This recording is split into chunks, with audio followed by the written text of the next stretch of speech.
I'm Arthur St. Antoine with MotorTrend magazine, and I'm here at Mazda Raceway Laguna Seca in Northern California, where the MotorTrend staff has gathered to kick off our first ever Best Driver's Car competition. Now you may be asking, what does that mean, Best Driver's Car? Well, perhaps I can begin to explain that by saying what Best Driver's Car is not. We are not looking for the car that's quickest in the quarter mile. We're not looking for the car with the most horsepower or the fattest tires. We're not even looking for the quickest lap times around this racetrack. True, we will be measuring all those objective numbers plus many, many more. But the MotorTrend Best Driver's Car for 2009 is not simply an exercise in impressive stats. If it were, a monkey with a computer could pick the winner for us. You see, a truly great driver's car is a work of art. Yes, it has to have impressive performance, but much more important, it's got to have usable performance. And that's where expert, experienced qualitative analysis by the MotorTrend team comes in. In handling, for instance, does a car offer mega grip, but then break away violently at the limit? Or does it turn in smoothly, telegraphing what it's doing to the driver through the steering wheel and the seat of your pants? Rest assured, the car that does the latter is going to finish higher in this test. But even great handling isn't going to be enough to win this comparison. Because in short, we're looking for the ultimate in driver friendliness. That means accessible performance and handling, intuitive controls, and an exciting, multi-dimensional personality that will delight and reward the enthusiast driver on any road at any time, regardless of the weather or traffic conditions. Choosing the single best driver's car isn't going to be easy. But we've got our entire roster of vehicle experts and driving enthusiasts on hand, plus our full complement of test gear. We've got a full week of driving ahead of us. Hot laps around Mazda Raceway Laguna Seca, including time laps with professional racer Randy Popst at the helm, precision instrumented tests by our own hot shoes on the runways at El Toro Marine Air Station, and hundreds of miles by all of us across some of the best driving roads in California. Frankly, we're as curious to see which cars shine as you are. As I mentioned, the 10 cars we've gathered together truly are something special. They include the Audi R8, the BMW 135i, the Cadillac CT-SV, the Chevrolet Camaro SS, the Chevrolet Corvette ZR1, the Ford Shelby GT500, the Jaguar XFR, the Mazda MX-5 Miata, the Nissan Nismo 370Z, and the Porsche Cayman S PDK. This promises to be one of the most interesting and exciting tests we've ever done. And when all the numbers and subjective impressions are in, we're going to name the MotorTrend Best Driver's Car for 2009. So grab your driving shoes, belt in, and hang on. This is going to be a fantastic ride.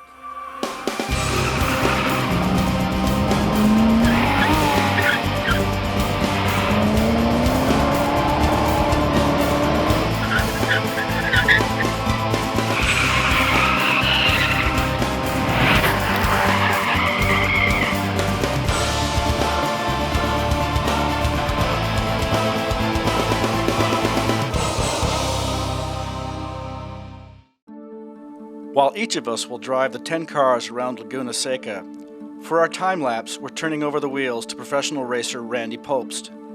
After each lapping session, I'll grab Randy for a full download of his fresh driving impressions. Randy joined us for last year's Best Handling Car test, and not only can he ring out a car as few other drivers can, he's always got a ton of enlightening commentary to share. You can tell the Camaro feels more refined. The rear suspension has a lot of grip. I think it's capable of being a better balanced car and still being very safe and easy to drive. The CT-SV is well balanced, minimal understeer. It's pretty easy to knock it loose with the throttle, but that's just because it's so powerful. So I had to slow my throttle foot down, feed that in, roll it in, and that worked really, really well. The R8 encouraged me to go faster, faster, faster. I just have this sense like I'm in a formula car where I'm laid back and the wheels are all up higher than I am, and just a thrilling and satisfying car to drive. This ZR1 had a pretty happy tail. it would move around a fair amount. In fact, it's one of the very few cars I've ever driven here at Mazda Raceway Laguna Seca where I didn't want to keep my foot down over turn 2. I just was not getting messages from the car that it was going to be stable enough to go right over that brow, still flat on the floor. In terms of handling, the 135 has kind of a combination of characteristics. The initial steering response is really good. You crack the wheel and it turns right in for the corner. But once the weight is transferred, there's a fair amount of body roll, significant body roll. This Mustang is balanced. In spite of its size, I could create a little understeer, I could create a little oversteer. It was predictable in that way. It has big power, enough power to leave black stripes out of some of the corners, and I'm kind of proud of that. You look over there at turn 4, and the black stripes are almost laid right over each other from my 2 laps. Nice. That's good handling because I could place the car right where I wanted it, even though I was in a power oversteer drift. These are wonderful things. I don't think it's quite ready for prime time yet. I think it could be more on rails. In other words, a car that's on rail is consistent. You enter a corner, you don't have to think about it a lot. You just crank the wheel and away you go. With the Jaguar, you got to think about it. You got to be a little careful because you get a little bit something different each time. The thing about the Cayman is, gosh, I hope they don't hate me for saying this. I think it's better than just about any 911, except maybe a GT3 RS, like the top of the top of the top. And it's just a plain old Cayman. I'm really impressed. Again, the mid-engine, that's the right place for that weight. And the Cayman has the same kind of easy, low polar moment. I'm not throwing a whole lot of weight around on the way into this corner kind of feel. It's got a lot of race car in it, Art. I gotta say, really enjoyed this car on the track here at Mazda Raceway Laguna Seca. It had a very unusual tendency to get loose. The tail would come out during the entry phase of the corner. As I was turning into the corner, I could feel the tail starting to move, and then it just stopped, and that's all the further it went. And it was a beautiful thing. I found that I could confidently drift this car closer to the edge of the track than any other car I've driven today, and just know where it was going to be.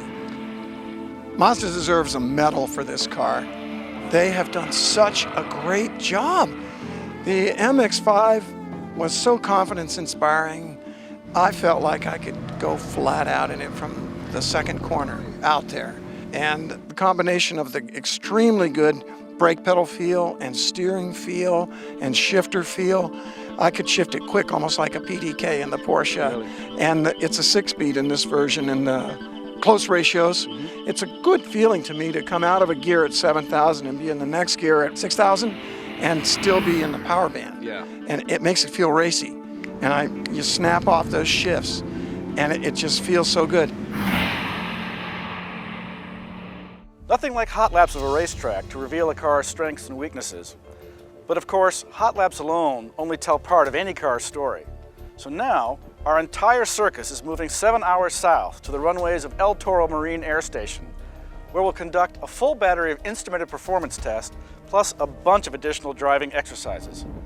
Along the drive to El Toro, we'll be taking notes and impressions of each car in the most important environment for any production automobile, the real world.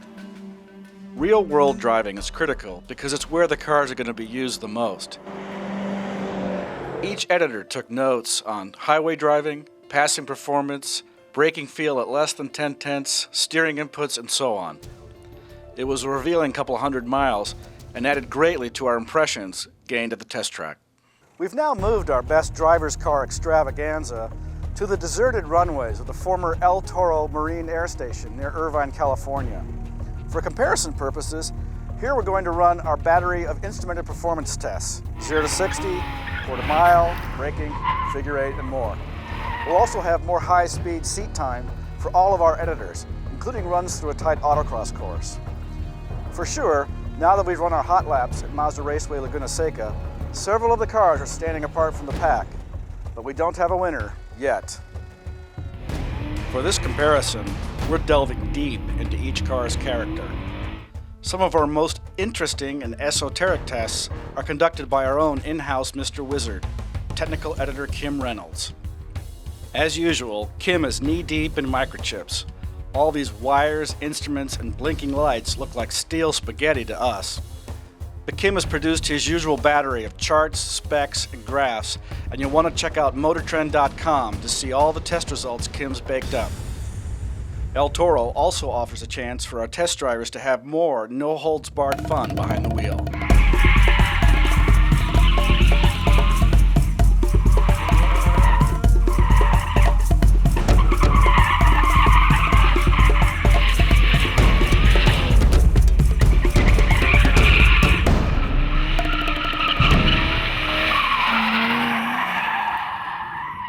I know I speak for the entire MotorTrend staff when I say this has been a truly amazing week. A great racetrack, fantastic roads, and 10 outstanding drivers' cars. But only one winner.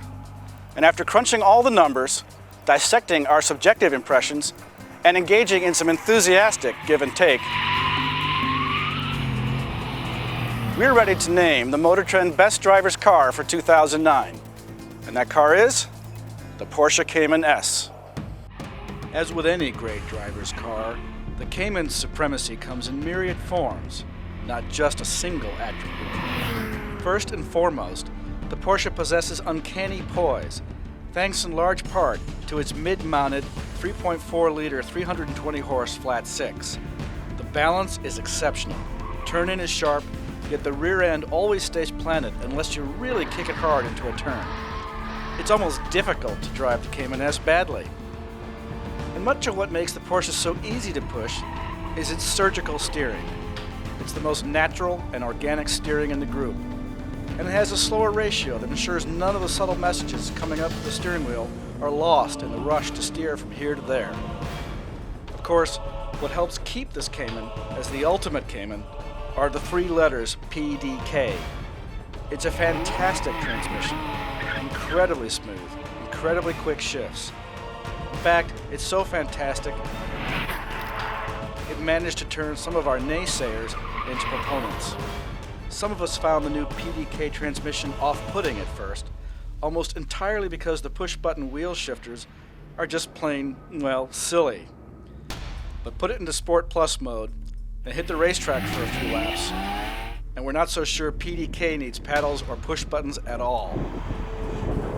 The Cayman used a little emotion and a lot of speed. It's an emotional favorite that backs up the warm, fuzzy feeling the Miata also creates with serious cred, like 1.0 G of grip. It's not as light as the MX-5, but it's more focused on speed and cornering. It's a car that can be driven very hard, very near the limit, off stability control, and yet you're always under control. In other words, it's the best driver's car. So congratulations to our winner, the Porsche Cayman S, MotorTrend's best driver's car for 2009.